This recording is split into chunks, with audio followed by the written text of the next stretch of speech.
Mulle ei menis kun 20 minteä mitä nää räppärit tekee vuodessa. Kaikki tietää niin se edelleen menee Suomessa.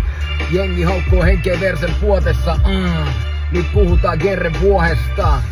Ne haluu Cheekin takas kehiin. Ne kutsuu koko mun tiimin palaveriin. Mut en oo palamassa koskaan, moi rahalla saa ostaa. Vot mediaklippeitit tästä tahallaan taas nostaa. Jos ei pidä puhetaan, niin karma saattaa kostaa. Nyt en oo enää kalan satamassa kokkaa. Ensin räppäsin, sit penkkiin lämpäsin. Sit eksit väänäsin, sit kummin lenkkiin. Kääräsin kiloni, on lempi räppäri sidoli, wow, no, ha.